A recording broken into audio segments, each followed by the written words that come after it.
ఈ ప్రభుత్వం వచ్చింది సరే, డిసెంబర్ 3 నాడు 2023లో కాంగ్రెస్ ప్రభుత్వం వచ్చింది. వచ్చినాక ఈ రోజు వరకు ఇప్పుడు సంవత్సరం దాటిపోయిన తర్వాత కూడా రూపాయి కూడా రైతు బంధు రూపంలో ఈ ప్రభుత్వం వేయలేదు. రూపాయి కూడా అర పైసా కూడా రైతు బంధు కాంగ్రెస్ ప్రభుత్వం రైతులకు ఇయ్యలేదు. మేము ఆనాడు దాచిపెట్టిన పైసలు 7,500 కోట్లు ఏవైతుండేనో, ఏదైతే వీళ్ళు అడ్డుకున్నారో ఎలక్షన్ కమిషన్కి ఉత్తరం రాసి, దాన్ని మళ్ళీ తర్వాత మేమిచ్చిన పైసలనే, మేము పెట్టిన పైసలనే వీళ్ళు ఇచ్చిండ్రు తప్ప, వీళ్ళు వచ్చినాక మాత్రం ఒక్క రూపాయి కూడా రైతు బంధు రూపంలో ఇచ్చిన పరిస్థితి లేదు. ఇవ్వకపోగా మీకు యాదకుండాలి వీళ్ళ మాటలు, వీళ్ళ డైలాగులు. ఇగో ఇది వీళ్ళు వరంగల్ డిక్లరేషన్ అని చెప్పి బిల్డప్. ఎన్నికలకు ముందు వరంగల్లో రైతు డిక్లరేషన్ అని చెప్పి రాహుల్ గాంధీ గారిని తెచ్చి ఒక పెద్ద బహిరంగ సభ పెట్టి, రాష్ట్రంలో రైతులను రాజులు చేస్తాం, కేసీఆర్ గారు మీకు అన్యాయం చేసిండు, మేము మిమ్మల్ని ఉద్ధరిస్తామని చెప్పి ఇవి ఎంత బిల్డప్ ఇచ్చిండ్రంటే, రైతు భరోసా కింద 15,000 ప్రతి ఎకరానికి ఇస్తాం, కౌలు రైతులకు కూడా 22 లక్షల మంది కౌలు రైతులకు కూడా ల్యాండ్ ఓనర్స్తో పాటు కౌలు రైతులకు ఇస్తాం. ఇది వాళ్ళ డిక్లరేషన్. అదే మాదిరిగా ఒకటేసారి ఏకకాలంలో 2 లక్షల రుణమాఫీ చేస్తాం, రైతు కూలీలకు కూడా 12,000 ఇస్తాం, బోనస్ 500 రూపాయలు ఇస్తాం. ఇక చాలా చెప్పిండ్రు కథలు. ఇక ఇది వాళ్ళ రైతు డిక్లరేషన్. ఇది మళ్ళీ వాళ్ళ మేనిఫెస్టోలో వాళ్ళు ఇచ్చిన హామీలు, వ్యవసాయ రంగానికి వాళ్ళు ఇచ్చిన హామీలు చదివితే చాటుతాడంత లిస్ట్ ఉంది. ఎట్లా ఉంది పరిస్థితి అంటే, ఎన్నికలకు ముందేమో కాంగ్రెస్ ఇస్తుంది రైతు డిక్లరేషన్, కాంగ్రెస్ ఎన్నికలకు ముందు రైతు డిక్లరేషన్ పేరిట బిల్డప్. కానీ ఎన్నికలు అయిపోయినాక ఇప్పుడేంది, రైతులు ఊళ్ళల్లో ప్రమాణ పత్రం అన్నట, గవర్నమెంట్కు రైతు ప్రమాణ పత్రం అన్నట్టు. ఇప్పుడు ఇక ఇంతకంటే విచిత్రమైన ముచ్చట మేమైతే అన్నట్టు వినలేదు. మాకు ఇంకా ఆశ్చర్యం ఎక్కడ అనిపిస్తుందంటే, ఇదే ప్రభుత్వం కాంగ్రెస్ ప్రభుత్వం రాగానే వచ్చిన మొదటి 10-15 రోజులలోనే ఈ డ్రామా షురూ చేసిండ్రు. ఏమని పెట్టి రానాడు, ప్రజాపాలన దరఖాస్తులు పెట్టుకోండి అంటే పాపం 1,06,00,000 మంది దరఖాస్తులు పెట్టుకున్నారు. ఈ దరఖాస్తులలో మీరు చూడొచ్చు, స్పష్టంగా రాసింది ఇక్కడ రెడ్ మార్క్తోని ఇక్కడ మార్క్ చేసి ఉంది. ఈ దరఖాస్తులు దేనికి తీసుకున్నారు అన్నాడు, దేనికంటే మహాలక్ష్మి, రైతు భరోసా, గృహజ్యోతి, ఇందిరమ్మ ఇండ్లు, చేయూత పథకంల కొరకు. ఈ ప్రజాపాలన దరఖాస్తులు 1,06,00,000 దరఖాస్తులు రాష్ట్ర ప్రభుత్వం స్వీకరించింది. ప్రజాపాలన అయిపోయినాక చెప్పింది, మేము స్వీకరించినాం దరఖాస్తులు, మాకు దరఖాస్తులు అందినాయి, ముట్టినాయి అని చెప్పారు. ఇది ప్రజాపాలనలో ఈ కాంగ్రెస్ ప్రభుత్వమే ఆనాడు రైతు భరోసా కోసం కూడా రాష్ట్రంలోని రైతులందరి దగ్గర సమాచారం సేకరించింది, తీసుకున్నది. ఇలా ప్రభుత్వం దగ్గర ఉండాలి. అది కాకుండా విచిత్రం ఏంటంటే, ఇప్పుడు మళ్ళొక్కసారి కొత్త డ్రామా. మొన్నటిదాకా కులగణన అని చెప్పి రాయించుకోమన్నారు, అంతకుముందేమో ప్రజాపాలన అని చెప్పి ఆగమాగం చేసిండ్రు, చాంతాడంత లైన్లు కట్టించారు ఎక్కడికక్కడ.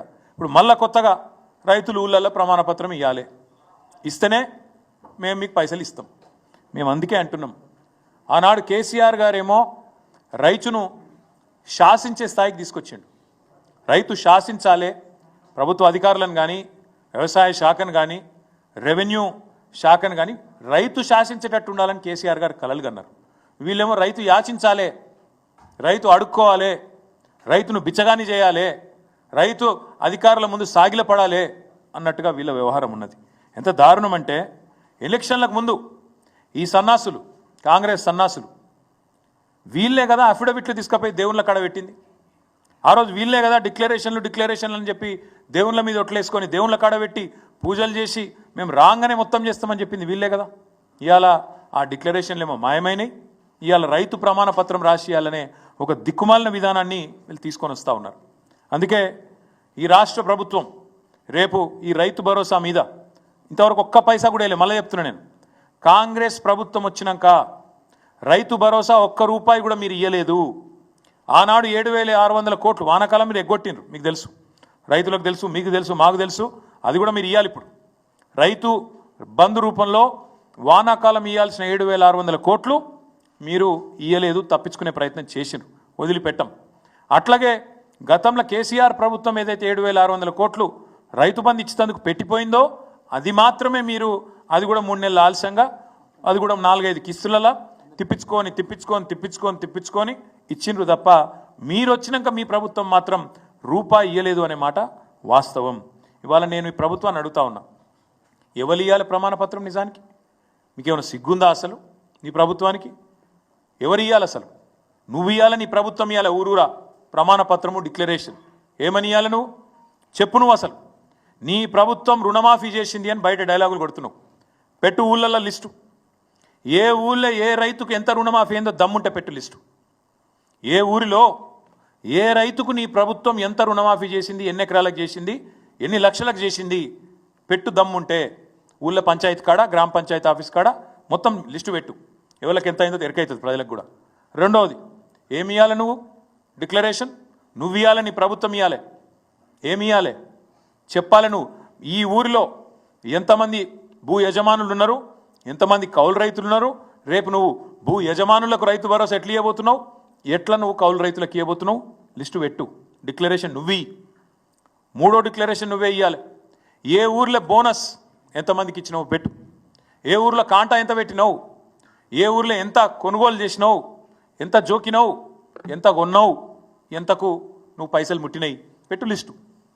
అట్లే ఇంకోటి పెట్టాలి లిస్ట్. నువ్వు ఏ ఊళ్ళో రైతు కూలీలు ఎంతమంది ఉన్నారు, ఎంత ఎవరికి ఎంత బాకీ పడ్డావు, ఒక గా లిస్టు పెట్టు.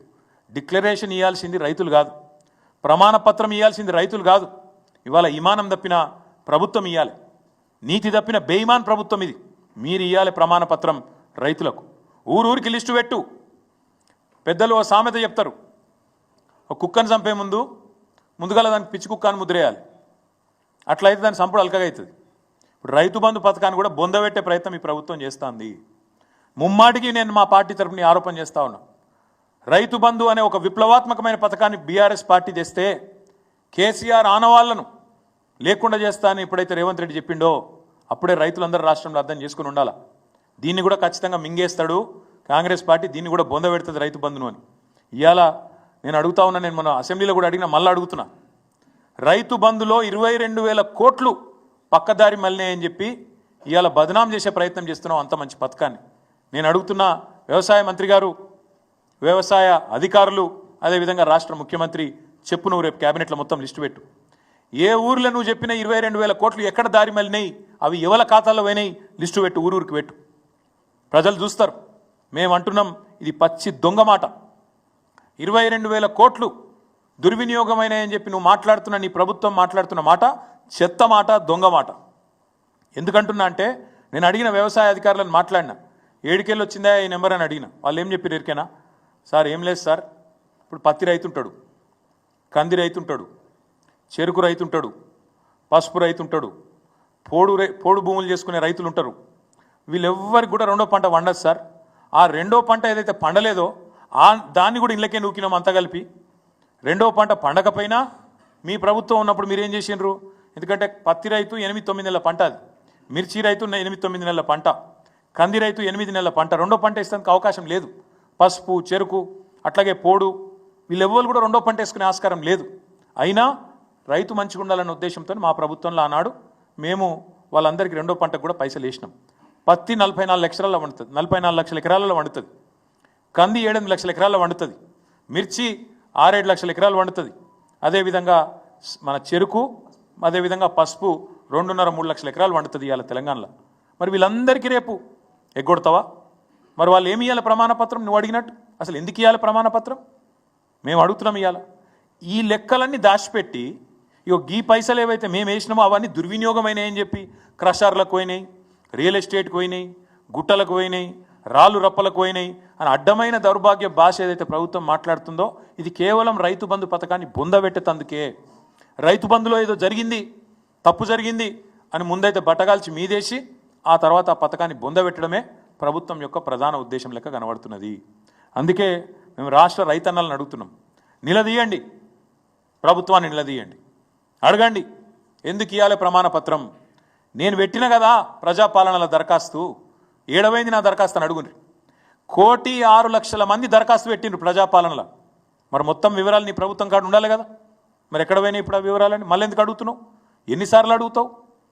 ఇప్పటికే 12 సీజన్లు కేసీఆర్ ప్రభుత్వం వేసింది కదా రైతు బంధు. మరి ఆ ఖాతాలన్నీ నీ దగ్గర ఉన్నాయి కదా. 70 లక్షల మంది ఖాతాలు నీ కాడున్నాయి. 80,000 కోట్లు ఆల్రెడీ ఖాతాలలో పడ్డాయి. వాళ్ళు ఎవరో నీకు ఎరికే, వాళ్ళ సర్వే నెంబర్ ఎరికే, వాళ్ళ మొత్తం విస్తీర్ణం ఎంత, పొలం ఎంత, ఎవరికి ఎంత ఉన్నది అన్నీ తెలుసు నీకు. తెలిసి కూడా ఇవాళ మళ్ళొక్కసారి నువ్వు ఈ ప్రయత్నం చేస్తున్నావు అంటే ఖచ్చితంగా ఇవాళ కటింగులు పెట్టేందుకు ఎగ్గొట్టేందుకే అనేది స్పష్టంగా కనబడతా ఉన్నది.